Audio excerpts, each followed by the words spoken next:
O Evangelho, como me foi revelado por Maria Valtorta, capítulo 551, os apóstolos são informados, depois de uma permanência junto de Nike, Verônica, do decreto do Sinédrio, chegada aos confins da Judéia. Valtorta descreve a visão, dia 2 de janeiro de 1947.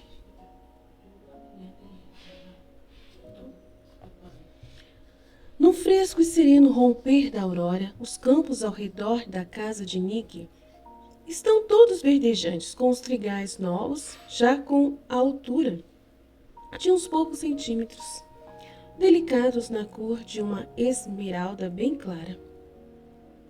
Mais perto da casa, o pomar, ainda desposado, parece mais escuro e maciço em comparação com a delicadeza dos caules e com o céu lá no alto, em sua serenidade paradisíaca. A Casa Branca, aos primeiros raios do sol, vai ficando rodeada pelo vôo dos pombos. Nick já se levantou e, cuidadosa, está dispondo todas as coisas de tal modo que os que vão viajar tenham tudo para satisfazer as suas necessidades durante a viagem. Ela atende em primeiro lugar os 2 servos de Lázaro, que ela hospedou naquela noite e que, já refeitos, vão pondo os seus cavalos a trote. Depois ela entra na cozinha, onde as servas estão preparando o leite e os alimentos em altos fogões. Ela derrama o óleo de uma grande panela em 2 panelas menores e o vinho em pequenos odres de couro. Atenta a tudo. Uma das serventes prepara algumas formas de pão, baixas como para fogaças, a fim de levá-las logo para o forno, que já está no ponto. Escolhe de umas mesas largas, sobre as quais estão se enxugando os queijos no calor da cozinha, as formas mais bonitas. Apanha o mel e o passa para pequenos recipientes, que são bem tampados depois. Em seguida, forma embrulhos contendo todos aqueles alimentos, e um deles é um cabritinho ou cordeirinho inteiro, que a servente tira do espeto em que ele está sendo assado. Outro embrulho é de maçãs, vermelhas como corais. Outro ainda é de azeitonas já prontas para serem comidas. Um terceiro é de uvas passas, outro de cevada limpa. Ela está fechando este na sacola quando Jesus entra na cozinha e saúda todos os presentes. Mestre, a paz esteja contigo. Já levantaste? Eu deveria tê-lo feito antes, mas meus discípulos estavam tão cansados que eu os deixei dormindo ainda. Que estás fazendo, Nicky? Eu estou preparando. Não pesarão muito, estás vendo? São 12 volumes. Eu calculei a força dos que vão carregá-los. E eu? Oh, mestre, tu já tens o teu peso. E nos olhos de Nick se forma um brilho de pranto. Vamos lá para fora, Nick. Lá falaremos com mais tranquilidade. Eles saem e se afastam da casa. O meu coração está chorando, mestre. Eu sei, mas precisamos ser fortes. Fortes pensando que não me foi causado sofrimento. Oh, isso nunca! Mas eu pensava comigo mesma que iria ficar perto de ti, por isso vim para Jerusalém. Senão eu ficaria aqui onde tenho os meus campos. Também Lázaro, Maria e Marta pensavam em poder estar comigo e tu estás vendo. Eu vejo sim, estou rezando a Jerusalém, eu não voltarei mais. Agora que tu não estás mais lá. Mas eu estarei sempre perto de ti, ficando por aqui, podendo ajudar-te. Já ajudaste tanto. Eu? Eu não ajudei nada. Gostaria de poder transportar para ti por onde vais a minha casa. Mas eu iria, é certo que irei ver o que te falta. Agora é justo o que me mandaste fazer. Estarei aqui enquanto estiverem persuadidos de que não estás. Mas depois... É um longo caminho e penoso para uma mulher. E perigoso. Oh, eu não tenho medo. Já estou velha demais para agradar como mulher e não possuo tesouros para ser desejada como butim. Os ladrões são melhores do que muitos que se julgam santos. E que são os ladrões? Pois querem roubar-te a paz e a liberdade. Eu não lhes tenho ódio, Nick. Isto é mais difícil para mim do que qualquer outra coisa, mas eu procurarei não odiar, por amor a ti. Eu chorei a noite inteira, Senhor. Eu te ouvi andar, ir e voltar pela casa, incansável como uma abelha. E me parecia uma mãe penalizada por ver seu filho perseguido. Não chores. Quem deve chorar são os culpados, não tu. Deus é bom para com o seu Messias. E nas horas tristes também, ele me faz encontrar por perto um coração materno. E como farás com a tua mãe? Tu me havias dito que logo ela teria vindo. Ela irá a Efraim. Lázaro pensa em avisá-la. Ei, Simão de Jonas e meus irmãos. Eles sabem? Por enquanto não, Nick. Eu lhes direi quando estivermos longe. E eu direi a ti quando vieres o que acontece por aqui em Jerusalém. Reúnem-se os apóstolos que vão saindo da casa, um depois do outro, à procura de Jesus.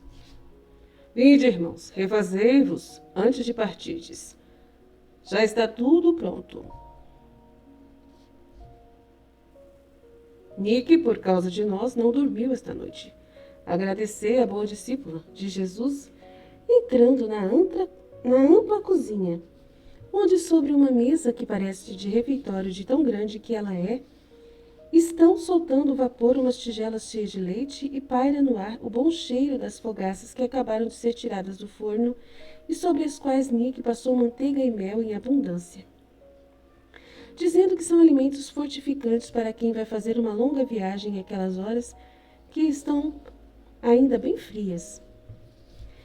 Em pouco tempo a refeição terminou. Enquanto isso, Nick fez os últimos embrulhos com pães que acabam de sair do forno, que estão estalando e exalando um cheiro agradável. Cada um dos apóstolos pega sua carga, que está amarrada de tal modo que pode ser levada sem excessivo incômodo. Já é hora de partir. Jesus saúda e abençoa. Os apóstolos saúdam, mas Nick os quer acompanhar até o limite de seus campos. E depois volta lentamente para trás, chorando por baixo de seu véu, enquanto Jesus com os seus vai ficando mais longe, indo por uma estrada secundária que Nick lhes indicou. Os campos ainda estão desertos. A trilha vai passando por campos de trigo novo e por vinhedos despojados. Por isso, estão faltando também os pastores, porque eles não levam seus rebanhos por sobre os terrenos cultivados. O sol está esquentando um pouco o ar de manhã. As primeiras flores aos lados da vereda estão brilhando como pedras preciosas sob o véu da orvalhada que o sol acendeu. Os passarinhos estão procurando solfejar seus primeiros cantos de amor. Chegou a bela estação. Tudo fica bonito, tudo renasce, tudo ama. E Jesus vai indo para o exílio que precede a sua morte, desejada pelo ódio. Os apóstolos não estão conversando, estão pensativos. A súbita partida os deixou desorientados. Estavam tão contentes por já terem chegado ao lugar desejado. Vão andando mais inclinados do que o peso das sacolas e provisões podia exigir deles. O que os faz ficar assim encurvados é a desilusão, a verificação de que é o mundo, do que é o mundo e do que são os homens. Jesus, ao contrário, ainda que não esteja sorridente, não está triste nem abatido, vai de cabeça alta na frente de todos sem arrogância, mas também sem medo. Vai como quem sabe bem para onde deve ir e o que é que vai fazer. Vai como um forte, como um herói, ao qual nada faz tremer nem ficar assustado. A estrada secundária termina na estrada principal. Jesus vai pela estrada principal, sempre na direção do norte, e os apóstolos vão atrás dele em silêncio. E sendo esta a estrada que vem da Galileia, há muitos viandantes sobre ela, mas o que há mais são caravanas de mercadores. O tempo vai passando e o sol vai ficando sempre mais forte. Quando Jesus deixa a estrada principal para tomar de novo outra trilha, que através dos campos de trigo vai na direção das primeiras colinas. Os apóstolos olham um para o outro. Talvez estejam começando a entender que não estão indo para a Galileia pelo caminho do Vale do Jordão, mas sim para Samaria, mas ainda não dizem nada. Jesus, ao chegar aos primeiros bosques sobre as colinas, diz: Paremos e descansemos enquanto comemos. O sol já está para marcar a metade do dia. Estão perto de uma pequena torrente que tem pouca água, porque há muito tempo que não chove. Mas a água dela é límpida, sobre um sulco pedregoso e sobre suas margens há grandes blocos de pedra que podem servir de mesas e cadeiras. Todos se assentam depois que Jesus abençoou e ofereceu os alimentos. Comem em silêncio e preocupados. Jesus os excita com estas palavras: Não me perguntais para onde é que estamos indo? A preocupação pelo dia de amanhã terá feito ficar muda a vossa língua, e eu não vos pareço mais ser vosso mestre? Os 12 levantam a cabeça, são 12 rostos aflitos, ou pelo menos estonteados. Os que se viram para o rosto tranquilo de Jesus, e ouve-se apenas um ó que sai das 12 bocas. E depois dessa exclamação de todos, faz-se ouvir a palavra de Pedro que fala por todos.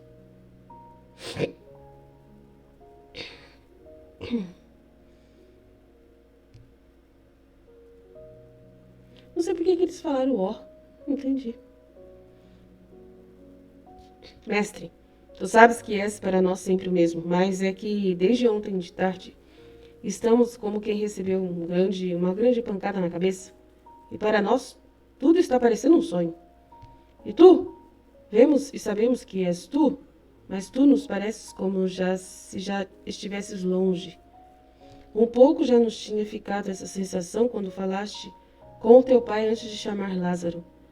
E desde quando o tiraste de lá todo amarrado, usando apenas a tua vontade, e o tornaste vivo só com a força do teu poder, tudo isso nos dá medo. Eu falo por mim, mas creio que o mesmo se dê com todos. Agora, enfim, nós, aquela partida tão rápida e misteriosa. Será que tendes 2 medos? Percebeis que está chegando o perigo? Não tendes? Sentis a falta de força para enfrentar e superar as últimas provas? Dizei-o com toda a liberdade. Ainda estamos na Judéia, mas também estamos perto das estradas baixas para a Galileia. Cada um pode ir-se embora, se quiser ir em tempo para não ser odiado pelo Sinédrio. Os apóstolos se agitam com essas palavras. Os que estão estendidos sobre a grama, que os raios do sol fizeram ficar morna, se assentam. Os que estavam sentados põem-se de pé e Jesus continua. Porque a partir de hoje eu sou perseguido pelo Sinédrio. Ficai sabendo disso.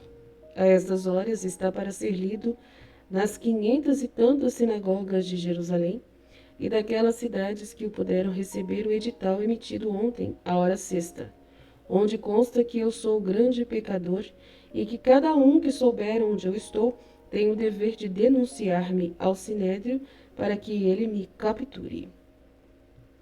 Os apóstolos gritam, como se já o estivessem vendo preso. João agarra ao pescoço de Jesus gemendo.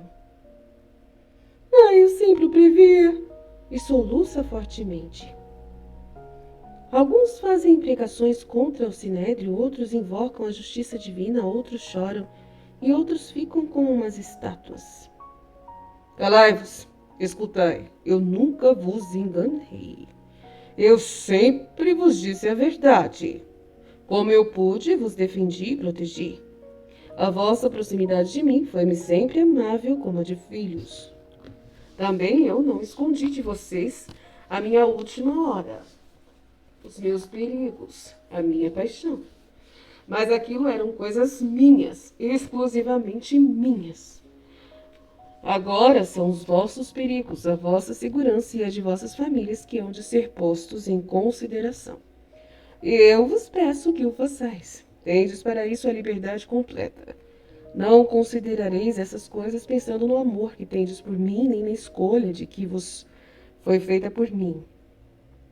De vós que foi feita por mim. Fazei de conta que eu vos dispenso de todas as obrigações para com Deus e para com seu Cristo. Fazei de conta que encontramos aqui agora pela primeira vez, e que vós, depois de me terdes ouvido, trocais ideias uns com os outros sobre se convém ou não me acompanhar.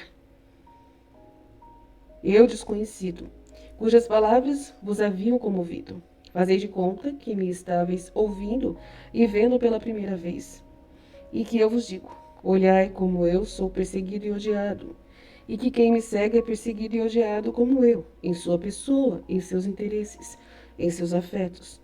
Vede bem que a perseguição pode terminar até com uma morte e com o confisco dos bens da família. Pensai e decidi. Eu vos amarei igualmente, mesmo se me disserdes, mestre, eu não posso ir contigo. Ficais entristecidos? Não deveis ficar assim. Sejamos bons amigos, que decidem em paz e com amor o que há de se fazer. Com uma compaixão recíproca. Eu não posso deixar-vos ir ao encontro com o futuro sem fazer-vos refletir antes e decidir antes. Eu não tenho falta de estima para convosco. Eu vos amo a todos, mas eu sou o mestre. E o mestre, obviamente, conhece os seus discípulos. Eu sou o pastor e o pastor, obviamente, conhece os seus cordeiros. Eu sei que os meus discípulos, expostos a uma prova sem estarem suficientemente preparados para ela, não somente pela sabedoria que vem do mestre, e que por isso é boa e perfeita, mas também pela reflexão que deve provir deles, poderiam fracassar ou pelo menos deixar de triunfar como os atletas dos estádios. Medir-se e medir é uma sábia medida sempre, tanto nas pequenas como nas coisas grandes. Eu, como pastor, devo dizer aos meus cordeiros: agora eu vou entrar em uma terra de lobos e de sanguinários. Tereis vós coragem de andar pelo meio deles? Eu poderia até dizer-vos quem é que não vai ter forças para passar pela prova, por mais que eu vos possa garantir, e com toda certeza, que nenhum de vós cairá pela mão dos carrascos que irão sacrificar o Cordeiro de Deus. A minha captura será de tal valor para eles que só ela lhes bastará. No entanto, eu vos digo, refleti a tempo. Eu vos dizia, não temais aqueles que matam. Eu vos dizia, aquele que põe a mão no arado e se vira para trás para considerar o passado, e o que pode perder ou adquirir não está apto para a minha missão. Mas aquilo eram normas para dar-vos a medida do que era ser discípulos. Eram normas para o futuro que virá, quando eu não for mais o mestre. Mas serão mestres os que me forem fiéis. Aquelas normas vos eram dadas para formar em vós uma alma forte. Mas mesmo essa fortaleza que não se pode negar, que alcançaste em relação ao nada que vós éreis, eu falo do vosso espírito. É ainda muito pouco, em comparação com o tamanho da prova. Não fiqueis pensando em vossos corações, o mestre está escandalizado conosco. Eu não me escandalizo. Pelo contrário, eu vos digo, nem mesmo vós nem devereis escandalizar-vos com vossa fraqueza. Em todos os tempos futuros, entre os membros da minha igreja, tanto os cordeiros como os pastores serão pessoas inferiores à grandeza de sua missão. Haverá épocas em que os pastores ídolos serão mais do que os verdadeiros pastores e do que os verdadeiros fiéis. Haverá épocas de eclipses do espírito de fé no mundo. Mas o eclipse não é a morte de um astro. Depois a beleza dele ressurge e parece ainda mais luminosa. Nós estamos nesse tempo. Assim é que vai ser com o meu ouviu. Eu vos digo, refleti. Eu vos digo como mestre, pastor e amigo. Eu vos deixo em plena liberdade para discutir entre vós. Agora vou lá, para o meio daquela vegetação para rezar. E um por um, cada um me irá dizer seu pensamento. Eu abençoarei a vossa honestidade sincera, seja qual for. E vos amarei por tudo o que até aqui já me deste a Deus. Jesus se levanta e se vai. Os apóstolos estão aterrorizados, perplexos e comovidos. A princípio não sabem nem falar. Depois fala Pedro em primeiro lugar. O inferno me engula, se eu quiser deixar. Eu sei o que eu estou fazendo. Ainda que viessem contra mim todos os demônios que estão na Giena, com o Leviatã à sua frente, eu não me afastaria dele por medo. Eu também não. Será que posso ser inferior às minhas filhas? Diz Filipe. Eu tenho certeza de que não lhe farão nada. O Sinédrio ameaça, mas faz assim para persuadir-se a si mesmo de que ainda existe. Sabe muito bem que nada é, e quando Roma não quer as suas condenações, Roma é quem condena, diz arrogantes cariotes. Mas em assuntos religiosos ainda é o Sinédrio, observa André. Será que estás com medo, irmão? Olha bem, que covarde na família nunca houve, adverte o ameaçador Pedro, que sente em seu coração um espírito muito belicoso. Eu não tenho medo e espero poder demonstrar isso. O que eu fiz foi revelar meu pensamento a Judas.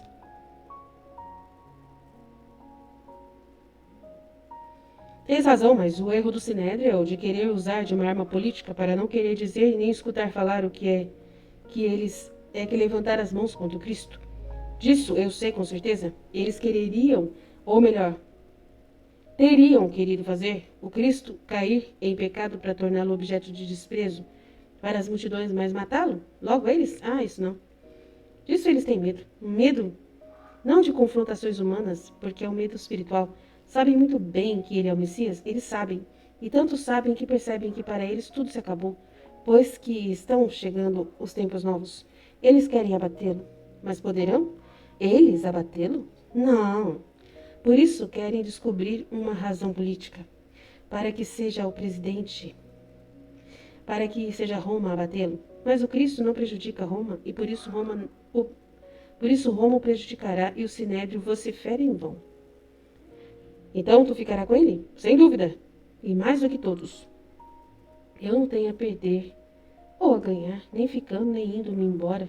Eu só tenho o dever de amá-lo, e isso farei, diz Zelotes. Eu reconheço como Messias, e por isso o acompanho, diz Natanael. Eu também creio ser ele o Messias. Desde aquele momento em que João Batista o indicou como tal, diz Tiago de Zebedeu. Nós somos irmãos dele, a fé unimos o amor pelo sangue. Não é verdade, Tiago? Diz Tadeu. Ele é meu sol há anos, eu venho acompanhando o percurso dele. Se ele cair no abismo que seus inimigos cavaram para ele, eu o acompanharei, diz Tiago de Alfeu. E eu poderei esquecer-me do que ele me remiu? Pergunta Mateus. Meu pai me amaldiçoará 7 vezes. 7 se eu deixasse. E afinal, ainda que fosse só por amor a Maria, eu não me separarei de Jesus, diz Tomé. João não fala, está de cabeça baixa, abatido. Os outros tomam a postura dele como uma fraqueza e muitos lhe perguntam. E tu? Só tu que queres ir-te embora? João levanta o seu rosto tão puro, até em suas posturas e olhares, fitando aqueles que o interrogam com seus límpidos olhos azuis, dizendo: eu estava rezando por todos nós, porque nós queremos fazer e dizer, porque nós queremos fazer e dizer e presumimos de nós mesmos. E não percebemos que, ao fazê-lo, pomos em dúvida as palavras do Mestre. Se ele diz que não estamos preparados, é sinal de que não estamos. Se depois de 3 anos não estamos preparados, não ficaremos preparados em uns poucos meses. Que dizes? Em poucos meses? O que sabes? És talvez um profeta? Eles investem quase reprovando. Eu não sou nada. Estás dizendo que tu sabes em uns poucos meses? Será que és um profeta? Tu sabes sempre os segredos dele, diz com inveja Judas de Queriote. Não me odeies, meu amigo. Se eu sei compreender em que o tempo da serenidade terminou, quando será, não sei, só sei que virá. Ele o diz, quantas vezes ele o disse, e nós não queremos crer. Mas o ódio dos outros confirma as palavras dele, é por isso que eu rezo. Pois não há outra coisa a fazer. Pedir a Deus que nos torne fortes. Não te lembra, Judas? quando ele nos disse que orou ao Pai para ter força nas tentações? Toda a força vem de Deus. Eu imito o meu mestre, como é justo que se faça. Mas afinal, tu ficas? Pergunta Pedro.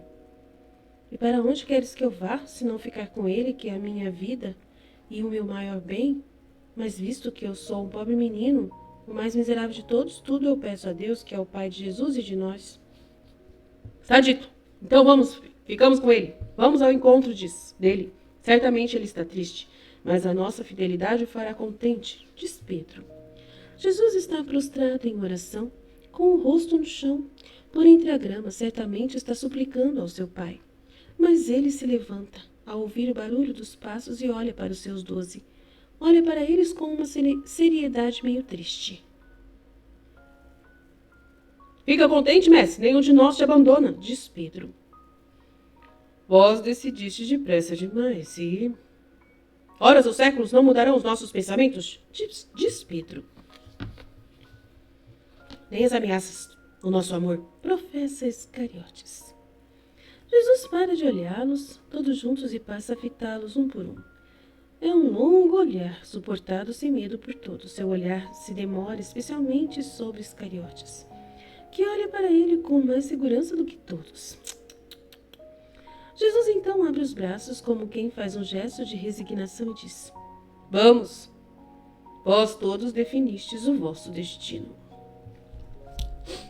Depois ele volta ao seu lugar de antes, apanha sua sacola e ordena: Tomemos a estrada que vai para Efraim, que é a que nos foi ensinada. Na Samaria? O estupor é enorme. Na Samaria, pelo menos nos confins da Samaria. Também João andou por aqueles lugares para viver até a hora marcada para sua pregação sobre Cristo. Mas não ficou salvo por isso? Objeta Tiago de Zebedeu.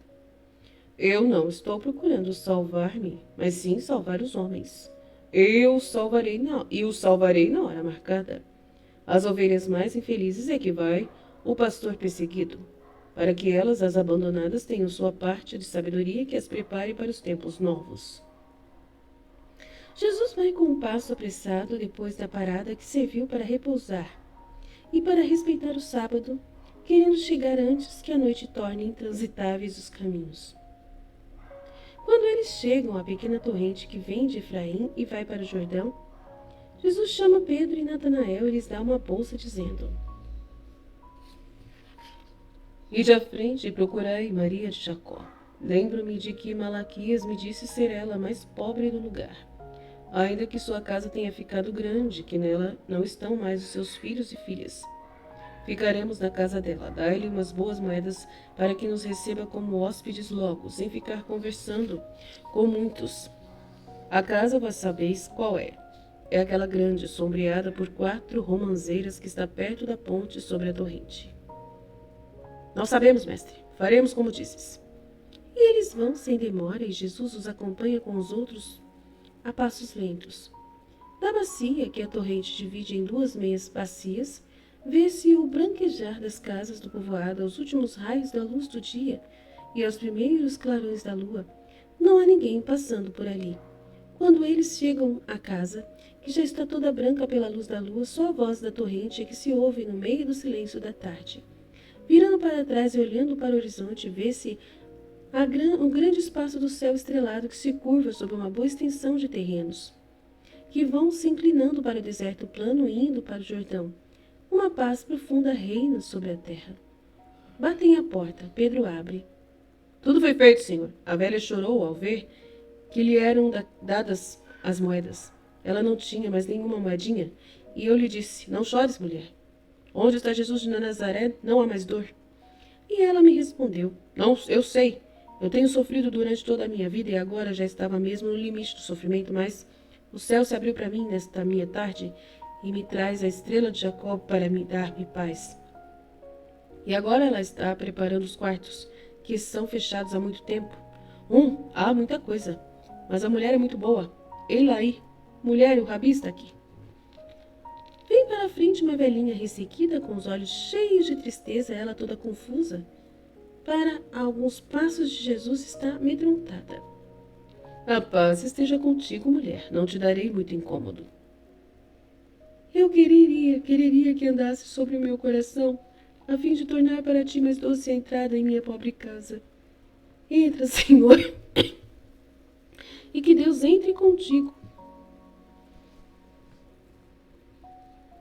Voltaram-lhe o fôlego e a coragem sob a luz do olhar de Jesus. Todos entram, fecham a porta, a casa é ampla como uma pousada e vazia, como um lugar abandonado. Somente a cozinha é alegre, graças a um fogo que já estava aceso no fogão, que está no centro do cômodo. Bartolomeu, que estava alimentando o fogo, vira-se e sorri, dizendo: Conforta a mulher, mestre. Ela está aflita por não poder te prestar honras. Basta-me o teu coração, mulher. Não te preocupes com nada, amanhã tomaremos providências. Eu também sou um pobre. Tragam as provisões. Entre pobres se divide o pão e o sal, sem se envergonharem e com amor fraterno. Para ti é como se eu fosse teu filho, porque poderia ser minha mãe, e eu te presto honras por isso. A mulher derrama lágrimas silenciosas, lágrimas de uma velha aflita, enxugando seus olhos com o véu e murmurando: Eu tinha 3 filhos homens e 7 meninas. Um dos filhos homens foi levado pela torrente e o outro pela febre. O terceiro me abandonou. Das meninas, 5 pegaram mal do pai e morreram. A sexta morreu de parto e a sétima, que a morte não fez, fez o pecado. Na minha velhice, eu não sou honrada pelos filhos, e ela ainda me faz assim. No povoado são bons, mas com a pobre mulher. Tu és bom com a mãe. Eu também tenho uma mãe, e em toda mulher que é mãe eu vejo e honro minha mãe. Mas não chores, Deus é bom, tem fé, e os filhos que ficaram voltarão para ti ainda. Os outros estão em paz. Eu penso que é um castigo ser eu destes lugares. Tem fé, Deus é mais justo do que os homens. Voltam os apóstolos que tinham ido com Pedro para outros quartos. Eles vêm trazendo os alimentos, esquentam ao fogo o cordeirinho que foi assado por Nick e o levam para a mesa. Jesus oferece e abençoa a mesa e quer que a velhinha esteja com eles, e não em seu cantinho comendo os pobres agriões de sua ceia. O exílio nos confins da Judéia já teve início, e assim termina a visão Fiat.